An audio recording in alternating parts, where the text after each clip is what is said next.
You're not even close to using Spellbinder at its full potential. With the right setup, this spell turns you into a crit monster that tears through bosses and makes gauntlet challenges look easy. And in this video, I'm going to show you exactly how to unlock its full power. Let's start with the core of the build, Spellbinder itself. When you activate it, your attack power and crit chance skyrocket. The trade-off is that you won't be able to use spells, vessels, spirits, or transformations while it's active. To get the most out of it, you need a very specific setup. The first step is unlocking every node in the Spellbinder tree, which only costs 8 skill points to max out. Now, the talents are where things really get interesting. The first one, Boon and Bane, isn't game-breaking, but still useful. It clears any status effects when you activate Spellbinder. For Gone, for Gained is much better, restoring 20% of your maximum health instantly. Think of it as a free sip from your gourd in clutch situations. Then there's Lightheart, which comes in 2 levels and reduces stamina costs while Spellbinder is active. That means you can go all in on bosses without worrying about running out of stamina. Next is Smart Move, another 2-level talent that converts mana into attack power. The more mana you have, the more damage you deal when Spellbinder is active at a rate of 0.16% attack per mana point. Later in the video, I'll show you how to stack massive amounts of mana before you activate it. Finally, we have All or Nothing, the most important part of this spell. When you trigger Spellbinder, it drains all of your stamina and converts it into crit chance. The more stamina you have, the higher your crit rate, scaling at 0.03% crit chance per stamina point. This is the key to transforming Spellbinder into a crit powerhouse. So how do we maximize this effect? The skill tree is your starting point. From Survival, you'll want to unlock Rampant Vigor for extra stamina, Wrathful Escalation for permanent crit chance, Spiritual Awakening for mana, and Surging Momentum for raw attack, Wrathful Might for crit damage. That combination alone sets the stage for massive Spellbinder scaling. For stances, you can technically use whichever you prefer, but Force Cascade from the Thrust stance is especially strong.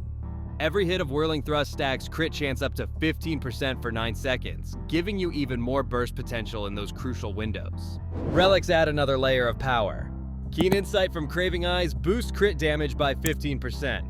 Whistling Wind from the Fuming Ear adds a quick 10% attack boost. Hold Breath from the Hubris Nose extends your invincibility frames on dodges, which makes it easier to stay alive during aggressive play. Refreshing Taste from the Envious Tongue is another great one, giving you a free 15% crit chance for a few seconds every time you pop a pill. And from Grieved Body, you can pick what you like, though Everlasting Vitality is always a reliable option. When it comes to weapons, things progress chapter by chapter. In Chapter 3, once you unlock Spellbinder, Kongjin's Staff is a fantastic choice, giving you 6% crit chance and 70 attack power. But if you're leaning into the thrust stance more, then Chubai Spear is your best bet. In Chapter 4, switch to the Chitin Staff for 5% crit and 80 attack, and later upgrade to the Spider Celestial Staff, which gives a massive 12% crit chance on top of 85 attack. In Chapter 5, you'll be able to craft the Bishui Beast Staff, which gives you 10% crit and 105 attack. Until then, you can either stick with Spider Celestial for the crit or switch to Golden Loong Staff for raw damage. By Chapter 6, Jingu Bang and the Tri-Point Double-Edged Spear both become available, each offering 6% crit and 135 attack power. For vessels, Weaver's Needle from Chapter 4's Secret Area is an excellent choice, giving 2% crit chance and 6% crit damage. And for spirits, you have a few strong options. Wolf Assassin for a flat 5% crit chance when fully maxed, Snake Sheriff for a huge 25% attack boost at the cost of lower defense, and Father of Stones for a nice mix of 2% crit chance and 5% crit damage. Your gear should always be the highest level equipment available in each chapter, but certain pieces stand out. The Red Silk Robe of Opulence gives you 10 stamina at base level and 15 when upgraded to mythic quality, which directly translates into more crit chance. The Ochre Arm Guard is incredible, granting 6% crit chance per focus consumed for 8 seconds.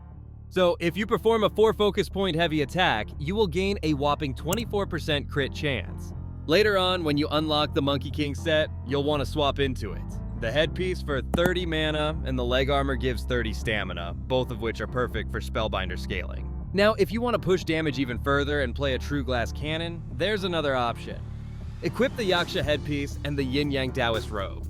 The Yaksha headpiece gives you 25 attack power when your health drops below 50%, while the Yin Yang robe adds a massive 20% crit chance under the same condition. The trade-off is brutal. You'll take crazy damage too. This setup is perfect for players who are confident in dodging or want to do flawless no-hit fights, but it's extremely risky if you slip up. Curios make the build even nastier. Cat's Eye Beads give you an extra 3% crit chance, Back Scratcher boosts your maximum stamina by 30, and Beast Buddha adds 9% crit damage. You can also use the Thunderflame Seal, which gives 30 mana.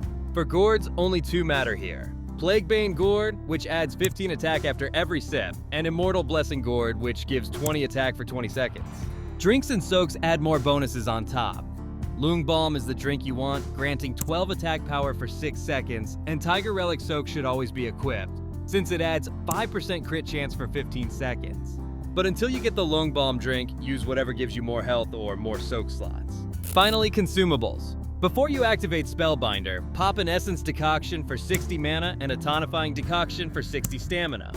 That alone pushes your crit and attack higher when you activate it. Against bosses, Amplification Pellets add 10% crit chance for 75 seconds, Tiger Subduing Pellets add 8 attack, and the enhanced version raises that to 15 attack power. And if you really want to go all out, use Loong Aura Amplification for the ultimate boost. 15 attack, 15% crit chance, and 20% crit damage. Not required, but these items make boss fights much easier. And that's the full Spellbinder build. With the right setup, you'll be dealing insane crits and tearing through enemies like they're nothing.